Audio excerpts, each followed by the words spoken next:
नमस्ते। द्वादश वर्ग के लिए राजस्थान बोर्ड में जो पुस्तक चलती है शाश्वती, उसका अर्थ सार्थ अध्ययन करने के लिए यहाँ इस स्थान पर उपस्थित हुए हैं।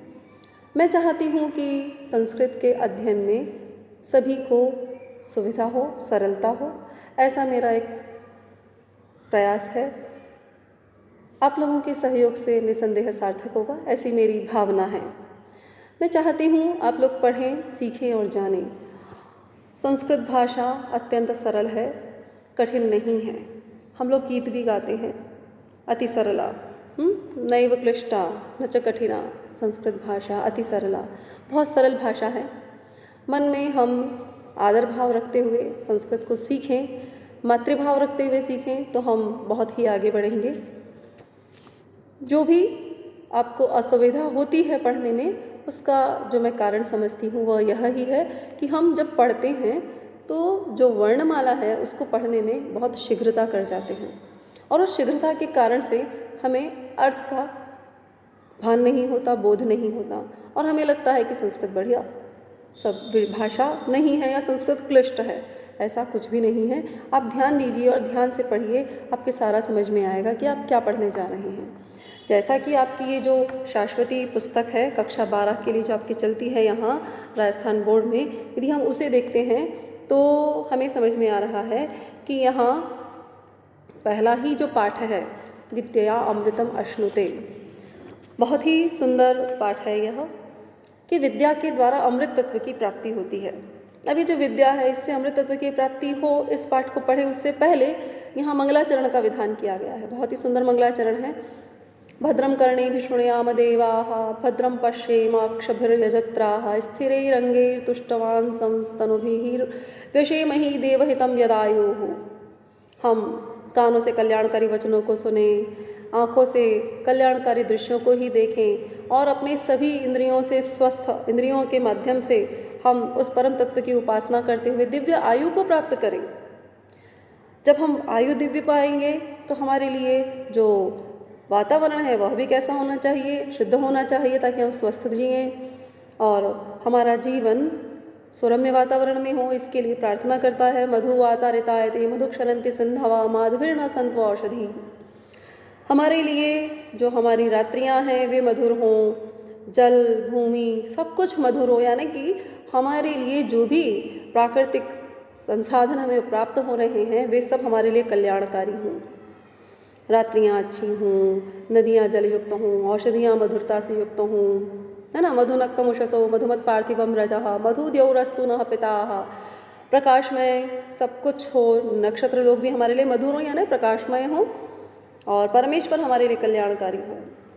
मधुमानो वनस्पतिर्मधुमान अस्तु सूर्य माध्विर्गावो भवन्तु नः। हमारे लिए सब कुछ मधुर हो, वनस्पतियाँ, सूर्य, गायें, ये सब मधुर हों। ये सब जब मधुर हों यानी हमारे लिए हर प्रकार की अनुकूलता हमें प्राप्त हो। जब अनुकूलता प्राप्त होगी तो विद्या भी हमें प्राप्त होगी।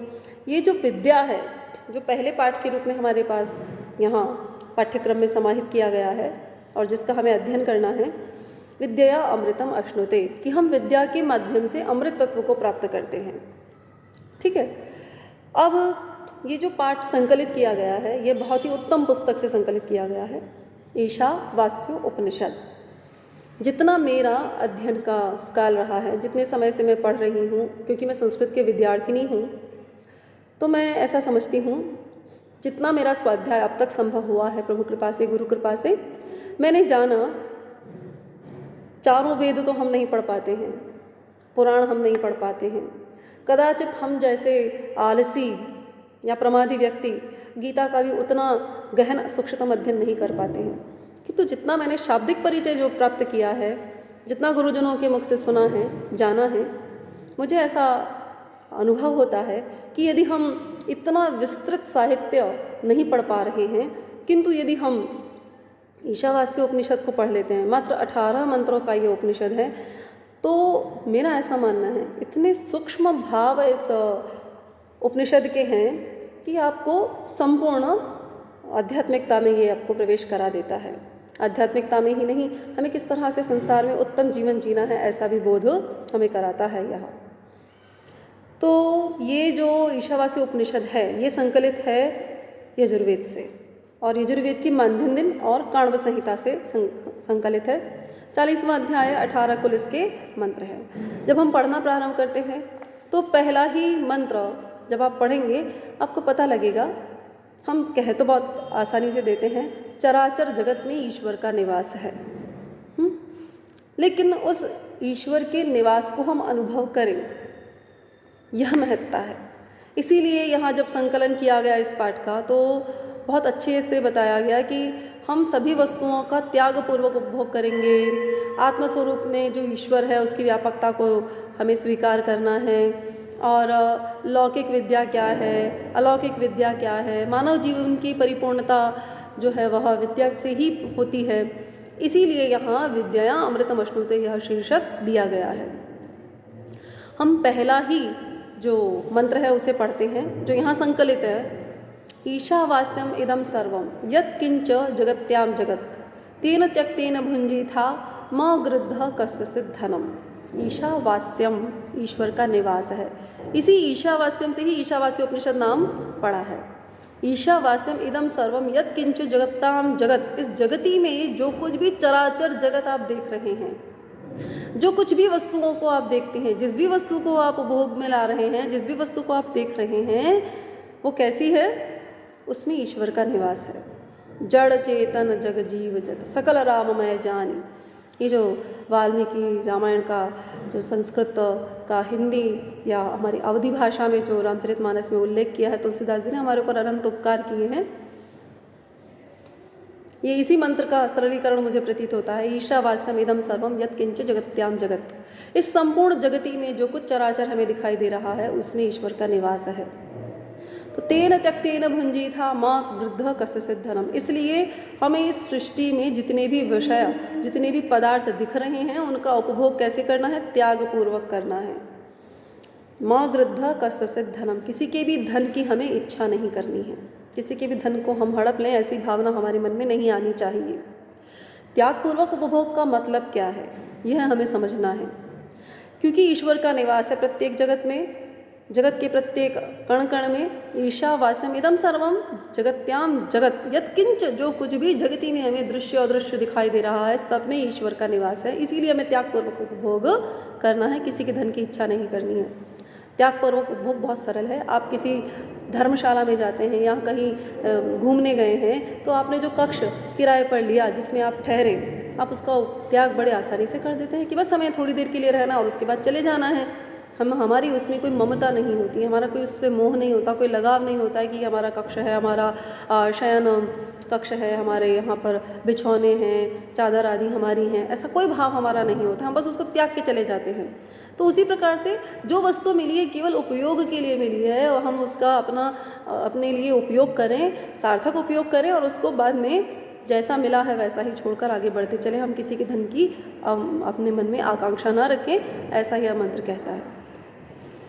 फिर कहते हैं कुर्वन्नेवेह कर्माणि जिजीविषेच्छतं समाह एवं त्वयि नान्यतो अस्ति न कर्म लिप्यते नरे। कुर्वन्नेवेह कर्माणि, इस संसार में इसी प्रकार से कर्म करते हुए, किस प्रकार से कर्म करते हुए कि संपूर्ण संसार में ईश्वर का निवास है, इसलिए त्यागपूर्वक इसका उपभोग करना है। इस प्रकार से कर्म करते हुए व्यक्ति जिजीविषेच्छतं समाह, सैकड़ों वर्षों तक जीवन जीने की इच्छा करे। एवं त्वयि नान्यतो अस्ति, इस प्रकार यदि हम जीवन जीते हैं तो कोई अन्यथा परिणाम आने वाला नहीं। न कर्म लिप्यते ही नरे, मनुष्य को कोई कर्म भी लिप्त नहीं करता है। कहने का तात्पर्य यह है कि हम त्याग पूर्वक इस संसार का उपभोग करें, आगे बढ़ें, तो हम कर्म हमें लिप्त नहीं करेंगे। यानी हम निरंतर इस संसार को जब जी रहे हैं तो इस प्रकार से जिए कि जितनी भी प्रत्येक वस्तुएं हमें मिली हैं उनका हमें केवल अपने जीवन के बने रहने के लिए यदि हमारे लिए वो उपयोगी है उतना ही उसका उपयोग करें, उसके बाद हम आगे बढ़ें। और इसी प्रकार कर्म करते हुए कुर्वन्नेवेह कर्माणि, इसी प्रकार कर्म करते हुए जिजीविषेच्छतं समाह, सैकड़ों वर्षों तक जीवन जीने की हम इच्छा करें।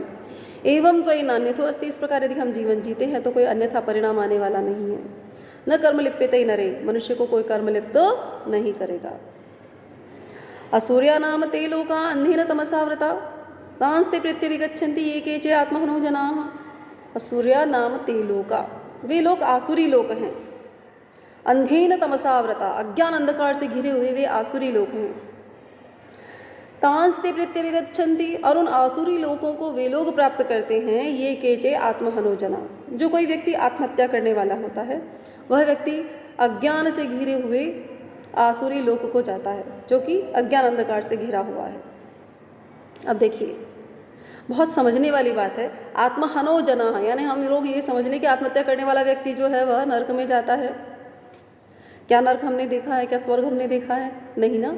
लेकिन यदि हम इसके सूक्ष्म भाव को जानें तो आप ये समझिए, आसुरी लोग वे लोग होते हैं और अज्ञान अंधकार से घिरे हुए होते हैं वे लोग, और उन लोगों को वे ही लोग प्राप्त करते हैं। वो भी कब? प्रेत्य अभिगच्छन्ति, मृत्यु के पश्चात प्राप्त करते हैं। ये केचे आत्महनोजना, जो कोई व्यक्ति आत्महत्या करने वाला होता है। कर्तव्य कर्म को नहीं करना ही आत्महत्या है। आत्महत्या क्या है? करणीय कर्म, जो हमारे लिए जिन कर्मों का विधान किया गया है, एक मनुष्य जन्म हमने जब ग्रहण किया है तो हमारे लिए जो जो कर्म बन रहे हैं, हमारे जो जो कर्तव्य हमारे बन रहे हैं, उन कर्तव्यों का जब हम त्याग करते हैं तो हम अपनी हत्या करते हैं। ठीक है, तो हत्या करने के बाद हमारी मृत्यु है।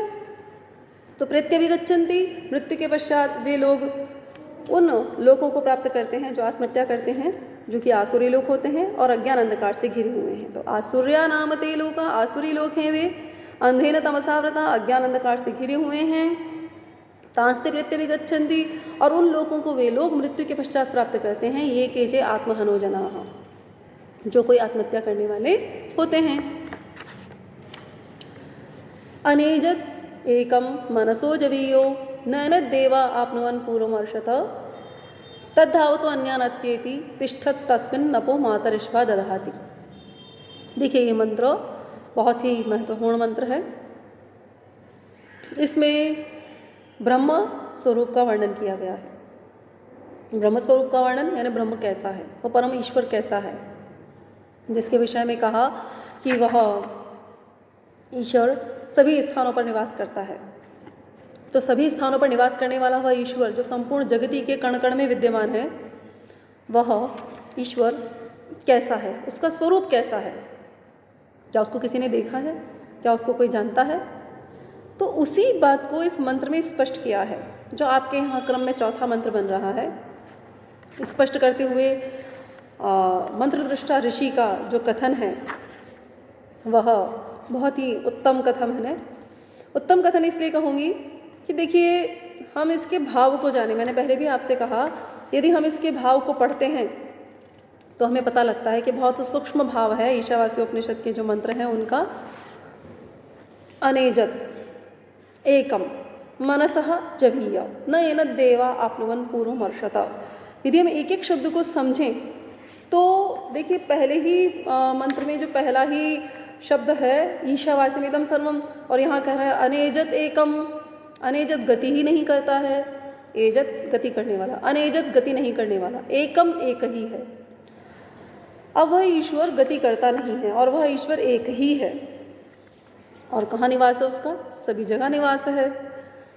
तो इसका तात्पर्य यह हुआ कि गतिमान और गतिहीन सभी वस्तुओं में वह अवस्थित है, यही हुआ ना।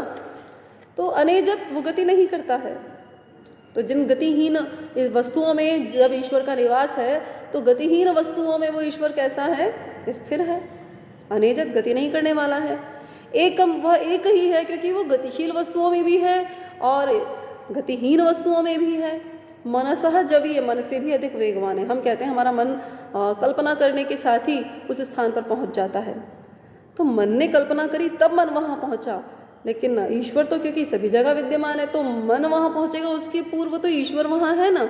इसलिए मनसः जवीय, वह ईश्वर कैसा है? मन से भी अधिक वेगवान है। और न येन देवा आपनुवन् पूर्वम अर्षत, अर्षत गमनशील ऋषि इत्यादि भी इसे प्राप्त नहीं कर पाए। न येन देवा आपनुवन्, न ही इसे देवता प्राप्त कर पाए, क्योंकि ये अप्राप्य है, इसका अनुभव होता है, इसको प्राप्त नहीं कर पाए देवता और ऋषि लोग भी। तद्धावतो अन्यान अत्येति, वह जो ईश्वर तत्व है, धावतः जो दौड़ रहा है, अन्यान उन सभी को, अत्येति उलांघ कर पार कर जाता है, वह जो दौड़ रहे हैं उनसे भी आगे उपस्थित हो जाता है। कैसे बोले, तिष्ठति, बैठे बैठे ही। भला ऐसा कैसे संभव है? ये बात विचारणीय है कि बैठे बैठे कोई व्यक्ति कैसे किसी दौड़ने वाले व्यक्ति को अतिक्रांत कर सकता है, उलांघ सकता है? संभव है, क्योंकि पहला ही मंत्र हमें स्मृति में रखना है। पहला ही मंत्र हमें कहता है ईशावास्यम इदम सर्वम। जब ईश्वर का सभी और स्थान है और स्थान के साथ उसका निवास है, ईश्वर प्रत्येक स्थिति में हर वस्तु में विराजित है, उपस्थित है, तो वह ईश्वर जो है स्थिर वस्तु में भी है, तो जो दौड़ रहा है उसमें भी है। तो जो दौड़ रहा है वो दौड़ कर वहाँ तक पहुँचेगा, उसके पहले ईश्वर तो वहाँ था, तो ईश्वर तो बैठे बैठे ही उसको अतिक्रांत कर गया, है ना। चौथा चरण जो है मंत्र का, तस्मिन् नपो मातरिश्वा दधाति। मातरिश्वा प्राण, वायु, जल इत्यादि सब उसी ईश्वर ने धारण किए हुए हैं, उसी में स्थिर हैं। स्वाभाविक सी बात है, हमें हमेशा यह मंत्र अपनी बुद्धि में स्थिर रखना है कि ईशावास्यम इदम सर्वम, क्योंकि सारी व्याख्या उस ईशावास्यम से ही आएगी बार बार। आप देखिए, क्योंकि जब स्पष्ट करते हुए कहता है कि वह दौड़ते हुए अन्य व्यक्तियों को बैठे बैठे अतिक्रांत कर जाता है, उसी ने जल, वायु इत्यादि सभी वस्तुओं को धारण किया हुआ है, तो संभव है, क्योंकि जब वो सभी में निवास करता है तो सभी का आधार कौन है? वह ईश्वर ही है। तो इस प्रकार से हम इस सत्र में ये 3 से 4 मंत्र अभी हमने पढ़े हैं। हम अपना जो अगला सत्र पढ़ेंगे, उस अगले सत्र में मैं चाहूँगी कि हम जानेंगे विद्या, अविद्या, ठीक है, विद्या क्या है, अविद्या क्या है, इस पर हम थोड़ा अच्छे से विचार करें। देखिए, विद्या और अविद्या बहुत ही महत्वपूर्ण है, क्योंकि इसके शीर्षक से इसका गहन संबंध है, विद्या और अविद्या का। यहाँ विद्या से मंत्रदृष्टा ऋषि का क्या तात्पर्य है, अविद्या से मंत्रदृष्टा ऋषि का क्या तात्पर्य है, पहले हम यह जान लें, तब हम विद्या और अविद्या के बाद जो श्रेष्ठ तत्व है उसको हम जान पाएंगे। क्योंकि सृष्टि का, संसार का जो ज्ञान है वो विद्या और अविद्या के माध्यम से ही ज्ञात होता है हमें। तो विद्या तो जो है वह ज्ञान, आध्यात्म ज्ञान, और अविद्या क्या है? ये व्यावहारिक ज्ञान, लौकिक ज्ञान जो है वह, है ना। तो इसीलिए कहा आध्यात्मिक ज्ञान विद्या अमृतम अश्नुते। जो आध्यात्मिक ज्ञान है उससे आप अमृत तत्व को प्राप्त करते हो, इसीलिए शीर्षक ही बना दिया गया विद्या अमृतम अश्नुते। विद्या से हम अमृत तत्व को प्राप्त करते हैं। और अविद्या जो है ये लौकिक व्यवहार है, आदमी आध्यात्म से इतर जो ज्ञान है, व्यवहारिक ज्ञान जो है ना, जैसे कि सूचना प्रसारण तंत्र का ज्ञान है, अन्य अन्य ज्ञान जो भी हैं, ठीक है, उनको हम कहते हैं अविद्या। ठीक है, अविद्या क्यों? क्योंकि ये हमें प्रपंच में फंसाने वाली है, और विद्या कैसी है? हमें प्रपंच से मुक्त करने वाली है। विद्या या अमृतम अश्नुते, विद्या के माध्यम से हम अमृत तत्व को प्राप्त करते हैं, ऐसा हम सीखते हैं। ठीक है, तो अगला जो सत्र होगा उसमें हम विद्या और अविद्या पर आधारित ये जो शेष 3 मंत्र है, अंततः प्रविशन्ति, अविद्यामुपासते आदि मंत्रों का हम अध्ययन करेंगे। तब तक आपको कोई भी यदि जिज्ञासा है, कुछ भी यदि पूछना है इस सत्र से संबंधित, तो आप वो जिज्ञासा रख सकते हैं मुझे, और मैं आपसे कमेंट बॉक्स में लिखिएगा, मैं आपके कमेंट को पढ़ूंगी और आपका मेरे ज्ञान के आधार पर जितना मैं शमन करना चाहूँगी आप कर सकती हूँ, करना चाहूँगी, अवश्य करना चाहूँगी कि आपकी जो जिज्ञासाएं हैं उनका शमन हो, और आप भी मेरे साथ साथ इस अध्ययन में, संस्कृत के अध्ययन को सार्थक बनाएं। तब तक के लिए धन्यवाद, नमस्ते।